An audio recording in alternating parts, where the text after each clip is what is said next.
আসসালামু আলাইকুম, আশা করি আপনারা সবাই ভালো আছেন। আপনাদের দোয়ায় আমিও ভালো আছি। আজকে আলোচনা করব স্কুল গ্যাং এপিসোড 1 নিয়ে, সিজন 3। ইতিমধ্যে স্কুল গ্যাং প্রথম পর্ব আপলোড হয়ে গেছে। যারা এখনও দেখেন নাই, প্যাঙ্কিং ইউটিউব চ্যানেল থেকে স্কুল গ্যাং প্রথম পর্ব দেখে নেন। স্কুল গ্যাং প্রথম এপিসোডে দেখেছেন যে শায়লা সাথী হেলিকপ্টারে করে স্কুলে এন্ট্রি নেয়। শায়লা সাথী এইভাবে স্কুলে আসা দেখে স্কুলের শিক্ষক, ছাত্ররা সবাই অবাক হয়ে তাকিয়ে থাকে যে কে এই মেয়েটা। সাথী ও লামহা সামনের দিকে এগিয়ে গিয়ে বলে, আমাদের ক্লাসরুমটা কোথায়?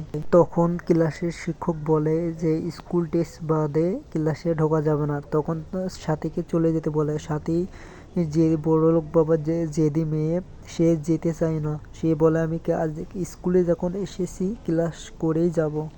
নাটকে আরও দেখতে পাবেন যে সাথীর আব্বু হলো একজন এমপি, নাসিম মির্জা, শহরের একজন সবচেয়ে প্রভাবশালী ব্যক্তি। সাথী ক্লাসে ঢুকে ঝামেলা শুরু করে দেয়। সে প্রথম বেঞ্চিতে যারা বসেছিল তাদের ব্যাগগুলো ফেলে দেয়। পরবর্তীতে সে মাঝখানে বসতে চায়, সে মাঝখানের বেঞ্চগুলো থেকে ব্যাগগুলো ফেলে দেয়। পরবর্তীতে ক্লাস ক্যাপ্টেন তার দিকে আসে এবং সাথীকে বোঝায়। সাথী হাসছে, ক্লাস ক্যাপ্টেন অনন্যাকে একটা থাপ্পড় দেয়। স্কুল গ্যাং প্রথম পর্বে কাকে কাকে মিস করছেন তা অবশ্যই জানাবেন। বন্ধুরা যারা এখনো ভিডিওটি লাইক করেনি, একটা লাইক একটা কমেন্ট করে দেবেন।